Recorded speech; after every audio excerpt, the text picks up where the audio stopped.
Hello everyone, Dario here with another Mind Over Golf video. I've been struggling lately with hitting some pulls and pull hooks. So I've been working a little bit on awareness of the bottom of my swing. So here's a couple of videos. I'm gonna play just clips that help me. I go back to this one in terms of a driver. It's a great video, and then one is from TXG guys.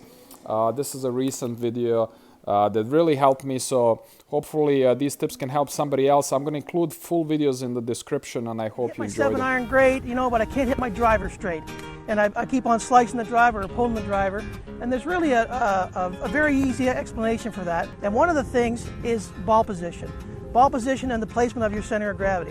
One of the first problems that people have is the ball is never in the same position twice. They can't get it in the same place twice. Take your stance with your center of gravity or your shirt button right on the golf ball with the ball right between your toes. Now all you need to do is turn your left toe out, okay? Now that unlocks your hip so you can make your swing turn. Then take your stance, your normal stance with your right foot, okay? Now you're in perfect position.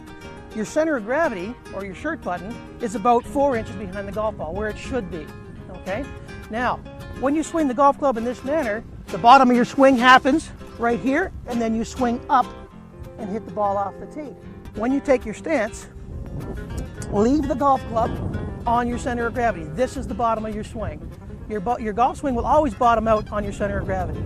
It'll never bottom out anywhere else. Wherever your shirt button moves to is where the club is going to bottom. It's the side-to-side motion that kills the driver shot. All right? Now here's a trick that I developed, and it works very, very well. What I do is I have my students take their stance, and then we put a decoy in the ground, something for them to look at. The decoy goes right on your shirt button, okay? Now, when you're swinging the driver on the driving range to practice this, what you need to do is when you set up, you keep your eye on the decoy and never let your cheek pass the decoy. Don't worry about the object ball. When you swing, if your cheek doesn't pass the decoy, the bottom of your swing will stay where it's supposed to be, about 4 inches behind the ball, and then you will swing up and hit the ball up and through to the target. What that does is it stops the side-to-side motion in your golf swing. Golf swing is very simple, round and round motion, okay? When we start going side to side, we actually change where the bottom of our swing happens. And if the golf ball is not there, we're going to have a big miss.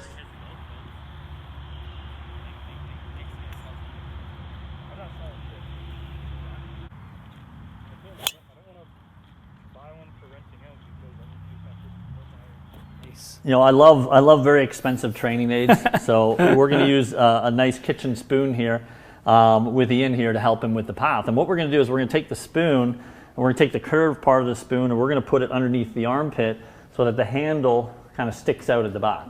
And what this is going to help us do is this is going to help us load this right elbow up and down like a bicep curl, but on the way down, we're going to try and keep the spoon in. So now I have to rotate and lower this down this way, and keep what we call our pressure points on the back of the right arm to my rib cage.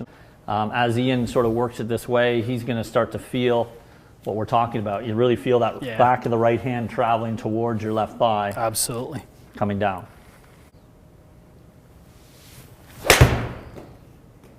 And when we start to look at the structure of the joints and location where they are at impact, you know, faders tend to get the right shoulder down and closer to the golf ball because that keeps the right arm out of the action. Yeah. Hookers of the ball, this right shoulder tends to get trapped behind the right hip. Yeah. And now the only way to get to that golf ball is to throw the right arm at it. Okay. Once we've done the spoon drill a few times and we get that feeling of keeping the back pressure point of your trail arm against the rib cage, the other thing we want to monitor a little bit is the finish. And we talked a little bit about this is, if your right elbow always finishes lower than your throat, it's almost impossible to hit a hook, okay? Because essentially what's happened is you've pivoted so fast, allowed the club to hinge up, but you've never thrown your arms out and away. But if I can go ahead and pivot through this, keep that elbow underneath my throat, our finish is going to look more this way. Very, very difficult to ever hit a shot left. What I want you to feel on this next one, Ian, as you do it, is I want you to feel like you hit the ball with the front of your right shoulder. Okay. Okay, so you're really going to feel like you take the front of your right shoulder and sort of point it toward the target at impact.